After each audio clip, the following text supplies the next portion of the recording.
কাফনের কাপড়ে কোনো পকেট থাকে? থাকে না, নিয়ে যেতে পারবেন না।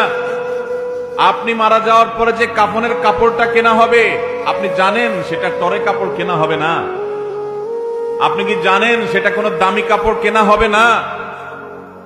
কাপড়ের মধ্যে সবচেয়ে সস্তা কাপড় দিয়ে আপনাকে কাফন দেওয়া হবে। কারণ যাদের জন্য এই সুদের কারবার করে টাকার পাহাড় গড়েছেন, সেই সন্তানরাই বলবে, এবং তাদের বলাটা অযৌক্তিক না, যে এখানে দামি কাপড় দিয়ে লাভ কি, মাটির সাথে মিশে যাবে, নষ্ট হয়ে যাবে, কে দেখবে?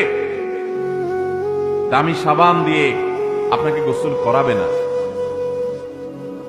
এই দুনিয়া থেকে কিছু নিয়ে যেতে পারবেন না, সব রেখে যেতে হবে। ভাগ বটরা করে ছেলে মেয়েরা খাবে, আর হারাম কামাই করছে না, আপনি জবাব দিতে হবে আপনার।